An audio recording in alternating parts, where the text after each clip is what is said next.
incenso perfumado que era necessário ali no tabernáculo de Moisés. E começar aqui com a leitura de Êxodo, livro da lei, aí o segundo livro da lei, a passagem de Êxodo, Boa capítulo... noite a todos, a paz. Paz do Senhor, irmã Luciana. Paz do Senhor, tudo bem? Farás um altar para queimares nele o incenso. De madeira de acácia o farás. Terá um côvado de comprimento e um de largura, será quadrado, e 2 de altura. Os chifres formarão uma só peça com ele. De ouro puro o cobrirás, a parte superior, e as paredes ao redor, e os chifres. E lhes farás uma bordadura de ouro ao redor. Também lhes farás 2 argolas de ouro debaixo da bordadura. De ambos os lados as farás. Nelas se meterão os varais para se levar ao altar. De madeira de acácia farás os varais e os cobrirás de ouro. Amém. Nessa primeira passagem existe algo já para meditação, envolvendo os filhos de Deus, visto que no tabernáculo de Moisés nós temos 3 lugares, e nestes lugares existem elementos que servem de meditação, de ministração para cada um de nós. Temos o lugar átrio, o átrio exterior, onde não tem cobertura, está ali exposto à luz do dia, às chuvas, às intempéries do ambiente, e os elementos ali no átrio eram de bronze. Nós temos ali o altar de sacrifício, o altar de bronze, nós temos a bacia de bronze, para onde tem a água, onde o sacerdote tinha que se limpar antes de entrar no lugar santo. Então, são elementos aí de bronze que apontam para a dimensão natural do homem, a terra. Existe algo do Senhor envolvendo estes elementos. Não vamos nos aprofundar nestes elementos, porque nós vamos enfatizar hoje o altar de ouro. Quando o sacerdote ele se limpava e entrava no lugar santo, e então ele se depara com este artefato, o altar de ouro. Existem outros elementos também ali no lugar santo, que tem a menorá, que também é revestida de ouro, uma só peça de ouro, envolvendo aí também, né, mensagens profundas para a igreja, principalmente o ministério da igreja nos últimos dias, de estar acesa plenamente, de realmente ministrar com a palavra do Senhor para o despertar, para o arrependimento das nações. Tem também a mesa com os 12 pães, envolvendo aí, né, algo do Senhor para as 12 tribos de Israel, por se tratar do lugar santo. Essa mesa de ouro também aponta para o Israel celestial, os descendentes como estrelas do céu, a igreja. Então, as 2 casas de Israel, gentios e judeus unidos em Cristo Jesus. E o altar de ouro também tem mensagens importantes envolvendo a igreja, os filhos de Deus, principalmente neste tempo do fim. Quando nós percebemos ali a madeira de acácia, nós percebemos que, por se tratar de uma árvore, que ela veio da terra e ela produz sementes, e semente na lei é zerá no hebraico, que também essa palavrinha zerá significa descendência ali. Nós vamos entender que existe uma promessa do Senhor, uma palavra para os filhos da fé, porque os que são da fé são filhos de Abraão. E o Senhor prometeu para Abraão uma descendência.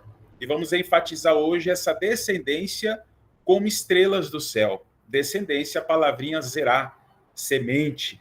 E então a acácia, dela se extrai a madeira para produzir este altar de ouro, de madeira de acácia, e ela é envolvida, né? A cobertura dela é de ouro. Por que tem o ouro aí?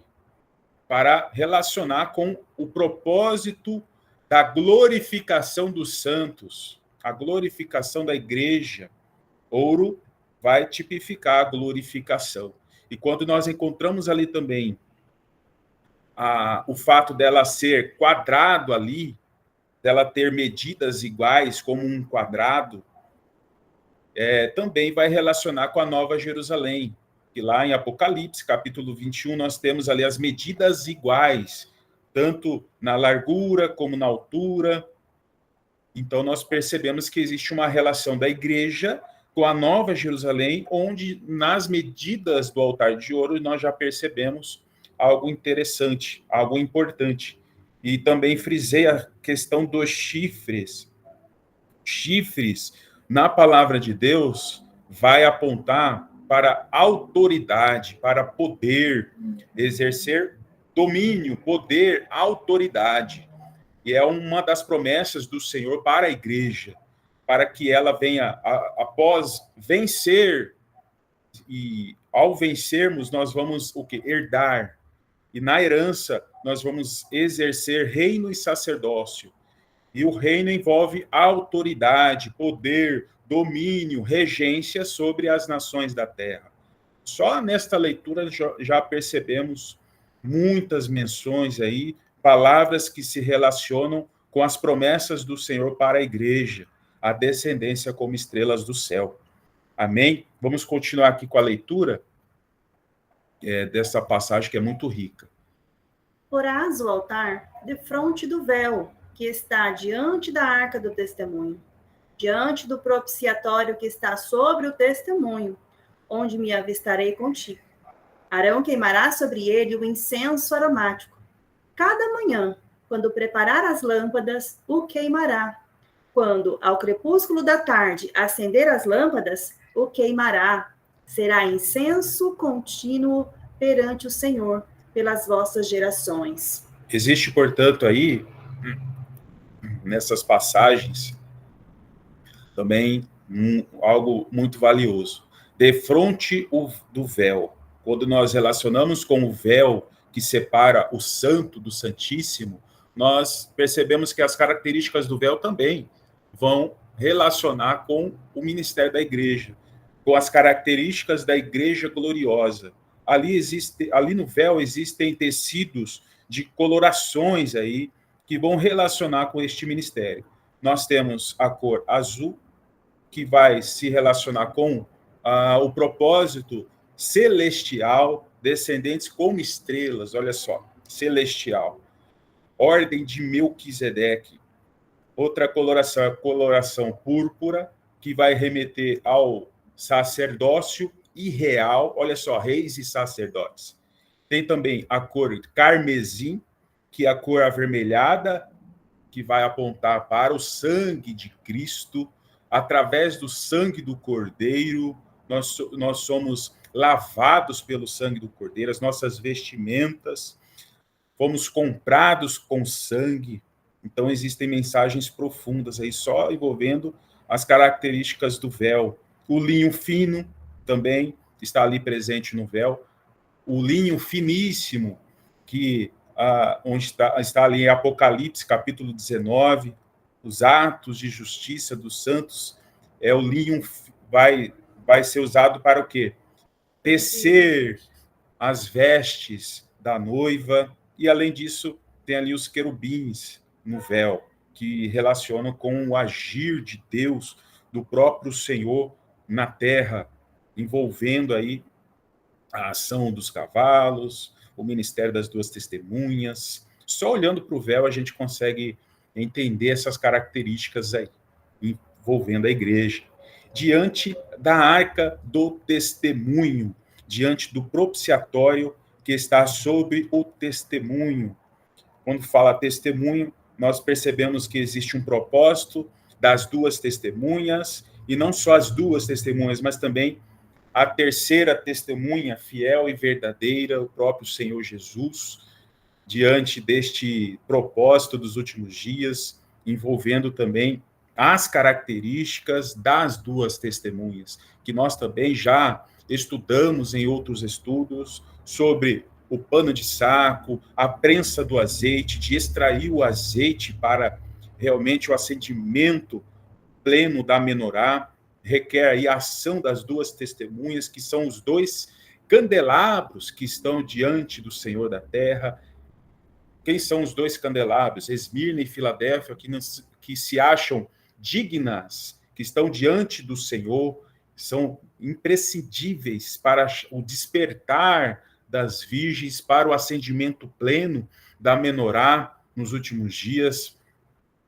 Só nestes textos que a gente está lendo aqui, nós percebemos, já extraímos lições valiosas. E Arão, a figura do sumo sacerdote, e nós temos aí Jesus, o sumo sacerdote da ordem de Melquisedeque. Nós temos, então, sombra e realidade aí, Arão e Jesus, né? Queimará sobre ele o incenso aromático. Cada manhã, quando preparar as lâmpadas, o queimará. Quando ao crepúsculo da tarde, acender as lâmpadas. Então, existe tarde e manhã, tardes e manhãs.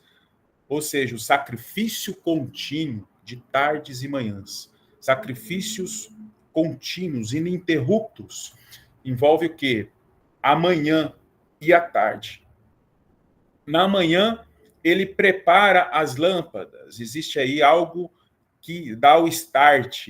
E esse start a gente consegue relacionar com a chuva temporã, com o Pentecostes, que iniciou ali em Atos, capítulo 2, as primeiras chuvas do agir do Espírito sobre a igreja. Todavia, existe um propósito das últimas chuvas, o derramar intenso do Espírito nos últimos dias, ali, né, concomitantemente, no selamento dos 144 mil, e por isso que a tarde ali está se relacionando com o acender das lâmpadas, e este selamento dos 144 mil se relacionando aí com o acendimento da menorá, plenamente, nos últimos dias, na última semana, todo este trabalhar do Senhor de arrependimento, chamando as nações para sair deste lugar de entorpecimento. Então, existe propósito do Senhor aí em muitas palavras aqui, em Êxodo, capítulo 30, e esse senso contínuo, envolvendo aí a oração dos santos de uma maneira contínua, ininterrupta, que o Senhor requer dos filhos de Deus nestes dias, e principalmente, né, se intensificando até a última semana aí. Continuando com a leitura. Não oferecereis sobre ele incenso estranho, nem holocausto, nem ofertas de manjares, nem tampouco derramareis libações sobre ele. Uma vez no ano, Arão fará expiação sobre os chifres do altar com o sangue da oferta pelo pecado. Uma vez ao ano fará expiação sobre ele pelas vossas gerações. Santíssimo é ao Senhor. Amém. E daí um alerta do Senhor de não realizar incenso estranho. O que seria incenso estranho nos dias de hoje? São aquelas orações contrárias, tudo aquilo que é contrário do requerer do Senhor para com os santos, para com os servos do Senhor. E ali faz a menção da expiação, do sangue. Ou seja, existe um propósito do Senhor, das orações, do incenso, relacionado com o dia da expiação. Esse dia da expiação é o dia do Senhor, é o dia do perdão, o dia da redenção, mas também o dia do juízo. Para os santos, redenção. Para os ímpios, juízo. E aí nós vamos perceber isso mais adiante. Disse mais o Senhor a Moisés: toma substâncias odoríferas, estoraque, ônica e gálbano. Estes aromatas, como incenso puro, cada um de igual peso, e disto farás incenso, perfume segundo a arte do perfumista, temperado com sal, puro e santo. Uma parte dele reduzirás a pó e o porás diante do testemunho, na tenda da congregação, onde me avistarei contigo. Será para vós outros santíssimo. Porém, o incenso que farei, segundo a composição deste, não fareis para vós mesmo. Santo será para o Senhor. Quem fizer tal como este para o cheirar, será eliminado do seu povo. Amém. Amém. Então, nós temos aí a menção de substâncias odoríferas. Nós vamos detalhar essa substância mais à frente. E elas são utilizadas como aromatas, com incenso puro. E o Senhor requer de nós este incenso puro. E ela tem que ser temperado com sal. Eu coloquei ali o aviso de lermos Levítico 2, versículo 13, porque ali faz menção do sal, sendo o sal da aliança. Então o Senhor chama a atenção de que essas substâncias, elas precisam ser temperadas com sal. Pode ler para nós, por favor? Temperarás com sal toda a oblação que ofereceres, e não deixarás de pôr na tua oferta de cereal o sal da aliança de teu Deus. A toda oferenda juntarás uma oferta de sal a Deus. Amém. Relacionando, então, o sal da aliança. É o Senhor chamando a atenção de que tudo isso que Ele está colocando na lei, envolvendo o propósito do Senhor, junto com os filhos de Deus, envolve uma aliança. E esse sal é o sal da aliança, para a oferta do incenso perfumado ao Senhor. E outra menção interessante ali, está relacionado com não o fareis para vós mesmos. Ou seja, todo aquele incenso, ele precisa ser oferecido especificamente ao Senhor, para louvor, para a glória do Senhor. Não é para nós, e sim exclusivamente para o Senhor. Então, é algo que o salmista, ele declara ali, se não me engano, o Salmo 115, não a nós, mas ao Senhor toda a honra, ao Senhor toda a glória, ao Senhor digno de toda a adoração. O Senhor deixa isso também, né, nessa passagem envolvendo o incenso perfumado. Vamos tratar, então, dessa questão de sombra e realidade. No livro de Êxodo, nós temos ali que o queimará será incenso contínuo perante o Senhor pelas vossas gerações. Quando fala vossas gerações, uma geração após outra, ela deve fornecer esse incenso contínuo ao Senhor, não pode parar. Isso remete o quê? Para o que os pais realizavam, e os filhos também precisam dar continuidade neste propósito. E aí nós vamos perceber o quê? 2 Coríntios, capítulo 2, verso 15, diz: porque nós somos para com Deus o bom perfume de Cristo. E em 1 Tessalonicenses 5,17 está escrito: orai sem cessar. E aí nós percebemos aí sombra e realidade. Também me lembro da passagem de Malaquias, capítulo 4, onde nós temos ali um ministério do Elias que há de vir e converter o coração dos pais aos filhos, os filhos aos pais, tratando de uma restauração de todas as coisas, como Jesus mesmo declarou: Elias virá e restaurará todas as coisas, envolvendo pais e filhos, gerações, de resgatar a mensagem do reino que o Senhor Jesus apregou no seu tempo, confiou aos apóstolos, e os discípulos dos apóstolos, então, deram continuidade à igreja primitiva até o 3º século.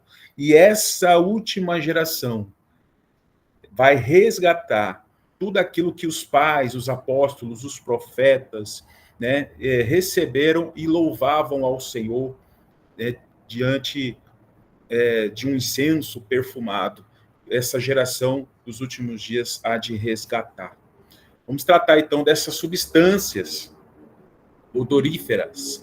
Aqui em Êxodo, capítulo 30, verso 34, diz que essas substâncias são três: estoraque, ônica e gálbano. E vamos tratar um pouco sobre essas substâncias aí.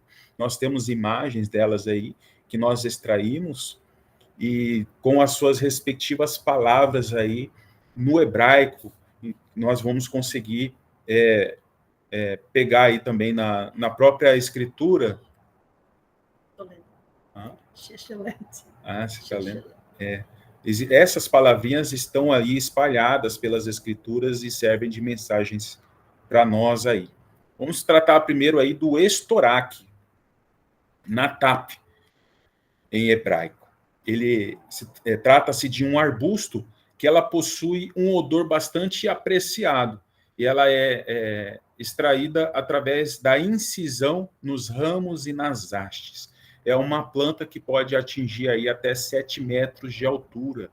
Uma informação interessante até para nós que estudamos aí, envolvendo as solenidades, envolvendo o propósito do Senhor nesses os 7 dias da criação, remetendo para os 7 milênios, e para cada milênio existe um propósito, e no decorrer da história aí, desde Adão, então nós percebemos que existe aí um trabalhar do Senhor nos filhos de Deus durante essa história, nesta linha do tempo, e cada servo do Senhor, né, teve ali uma porção de oração, de incenso apresentada ao Senhor. Existe uma relação interessante. Este nome no hebraico, ela significa pingar, gotejar, destilar. O profetizar, olha só que importante, pregar, discursar. Ou seja, trata-se de uma planta que ela goteja. Ela vai gotejar nessas 5 pontas, nas suas folhas. Cada folha tem aí 5 pontas. É bem característico, né? Bem atípico. E ela faz relação ao ministério da igreja no sentido de gotejar, de fluir, porque de cada ponta ela goteja este óleo. E aí nós fazemos o quê? Relação aos 5 ministérios. Está lá em Efésios 4:11. Quais são os 5 ministérios? O ministério de apóstolo, de profeta, de evangelista, pastor e mestre. A igreja precisa fluir, gotejar, avançar, destilar, pregar através desses 5 ministérios. E também nós lembramos lá, não coloquei aqui na apresentação, mas também lembramos lá da porta pentagonal, que está lá em 1 Reis, capítulo 6, se não me engano, onde ali na porta pentagonal, elas eram feitas o quê? De madeira de oliveira. 2 portas de oliveira. E aí nós vamos remeter às 2 oliveiras, as 2 casas de Israel, que nós, nos estudos, nós vamos entender o grande mistério de Cristo, envolvendo gentios e judeus, através da cruz, formando um corpo, como está em Efésios 2, capítulo 16, envolvendo um grande mistério, mistério de Cristo. E ali, em 1 Reis, capítulo 6, fala que essas 2 portas de madeira de oliveira, elas formam uma porta pentagonal. Então, existe algo muito interessante envolvendo este elemento aí, né? Estoraque. E utilizando essa palavra do hebraico, nós percebemos passagens muito interessantes. Por exemplo, olha só, lendo aqui o Cântico de Débora. Saindo tu, ó Senhor, de Seir, marchando desde o campo de Edom, a terra estremeceu. Os céus gotejaram. Sim, até as nuvens gotejaram águas. Também as proclamações de Jó. Havendo eu falado, não replicavam, e minhas razões destilavam sobre eles. Porque me esperavam como a chuva, e abriam sua boca como a chuva tardia. Olha só que interessante, né? No Cântico de Débora, que também é profético, lendo aqui Monte Seir, desde o campo de Edom, então a terra estremeceu, é algo profético no Cântico de Débora, que também remete a aquela trajetória de Jesus na batalha do Armagedon. Ele vai transitar por Edom, ele vai transitar por Bosra, então ele vai até Jerusalém, encerrando ali no Pisar do Lagar, no Megido. E aí no Cântico de Débora a gente percebe algo muito profético, né, envolvendo Edom, envolvendo o Monte Seir, e aí dos céus gotejarem, as nuvens gotejando. Nas proclamações de Jó também, nós percebemos as palavras, as razões, ele destilava, ele de fato, ele pronunciava como chuva, a chuva tardia. Interessante, que vai remeter ao quê? Às últimas chuvas, o profetizar das testemunhas quando essa chuva serôdia for derramada sobre os servos e sobre as servas nos últimos dias. Agora, as características da noiva aqui no livro de Cantares. Os teus lábios, noiva minha, destilam mel. Mel e leite se acham debaixo da tua língua, e a fragrância dos teus vestidos é como a do Líbano. E nas proclamações de Ezequiel. Filho do homem, volve o rosto contra Jerusalém. Derrama as tuas palavras contra os santuários e profetiza contra a terra de Israel. Amém. Então, aí, somente em um dos elementos aí do incenso, nós já conseguimos extrair profundidades aí, acerca também das características da noiva, as proclamações de Ezequiel, palavras proferindo, destilando, gotejando, envolvendo as palavras dos nossos lábios. Agora vamos tratar da ônica. É um molusco que se encontra ali nas profundezas do mar. Suas conchas, elas são fibrosas, são odoríferas, e elas, para exalar esse perfume, é necessário o quê? Queimar. Olha só que interessante, o fogo. Tem que ter o fogo para, né, sair esse perfume, para que ele possa realmente exalar um aroma suave e duradouro. Esse nome deriva de uma raiz que vai apontar para o rugido de um leão, ou descascando através de um som. Isso vai significar o quê? De que precisamos descer níveis profundos de arrependimento, ou seja, lá no fundo do mar, nas profundezas do nosso ser, do nosso eu, para, de fato, arrancarmos tudo aquilo que não provém do Senhor, é necessário descer níveis profundos de arrependimento. E precisamos suportar as provações. É o fogo.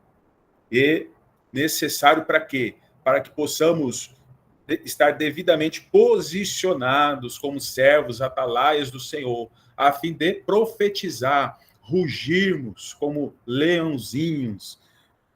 Assim como o Senhor vai rugir do alto, o Senhor espera dos seus atalaias que estejam posicionados como leõezinhos para ecoar o rugido que vem do alto. Sermos, de fato, testemunhas de Cristo. É o que nós conseguimos extrair deste elemento aí. E aí, novamente, vamos até as palavras de Jó. Tu me caças como a um leão feroz, e de novo revelas poder maravilhoso contra mim. Tu renova contra mim as tuas testemunhas. E nas proclamações de Oséias. Porque para Efraim serei como um leão, e como um leãozinho para a casa de Judá. Olha que interessante, né? A menção do leão aí, nas palavras de Jó, envolvendo o quê? Testemunhas. E nas proclamações de Oséias, tem ali a menção das duas casas de Israel, Efraim e Judá, se relacionando com o leão, o rugido do leão, como um leãozinho. Muito interessante essa questão aí, desse elemento aí. Agora vamos para Gálbano, que também é uma planta, ela sempre é verde, e ela tem os seus canais, os seus talos oleíferos, de onde se extrai um perfume medicinal e aromático. Quando ele é cortado, ralado e amassado, ele extrai esse líquido, ele começa a escorrer e de maneira rápida, ela vai secando, vai se tornando uma resina, como se fosse uma gordura. Por isso que a palavra, na sua raiz, sheleb, ela significa gordura. E aí também significa o escolhido, o melhor, a abundância. Ou seja, é necessário o quebrantamento, o quebrar, o ralar, o amassar, né, em nossas vidas, para exalarmos, extrairmos este elemento tão essencial para o perfume suave diante do Senhor. Então, o quebrantamento de nossas vidas, ela de fato é essencial. Então, vamos ver aqui na oferta agradável de Abel. Abel, por sua vez, trouxe das primícias de seu rebanho e da gordura deste. Agradou-se o Senhor de Abel e de sua oferta. E na oração de Davi. Como de banha e de gordura, farta-se a minha alma, e com júbilo nos lábios a minha boca te louva, no meu leito, quando de ti me recordo e em ti medito durante a vigília da noite. Ó, que interessante, né? Nós sabemos que o incenso perfumado se relaciona com as orações dos santos.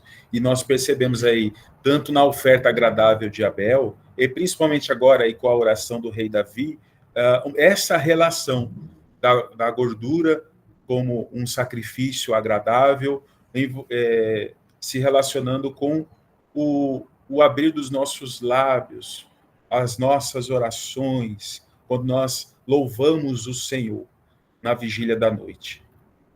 E aqui no Templo de Salomão e a celebração de tabernáculos. Ofereceu o rei Salomão em sacrifício 22.000 bois e 120.000 ovelhas. Salomão consagrou também o meio do átrio, que estava diante da casa do Senhor, porquanto ali prepararam os holocaustos e a gordura dos sacrifícios pacíficos.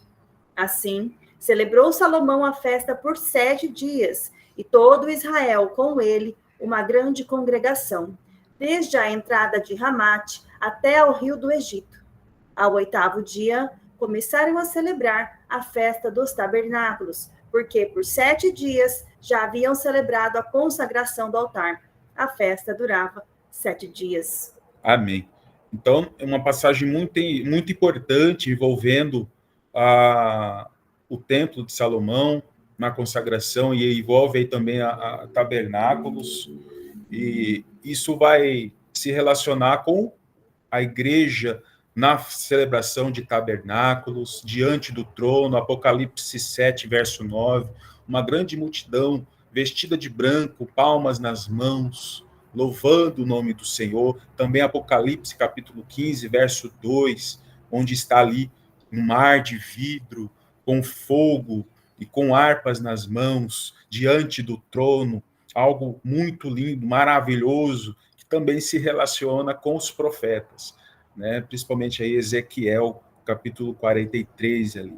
E aí nós percebemos a presença dos holocaustos, da gordura, aí no Templo de Salomão, e interessante que eu frisei essa distância de Amate até o rio do Egito, e eu fiz uma contagem, puxei uma trena, né, de Amate, onde é a região de hoje ali, né, próximo da Síria, e até os limites do rio Nilo, do Egito, e dá uma distância aproximada de 2.200 quilômetros, ou seja, medidas que se aproximam muito com a medida de altura ou de largura da Nova Jerusalém, que é de 2.200 quilômetros. Uma relação muito interessante, né, que nós percebemos aí, que servem de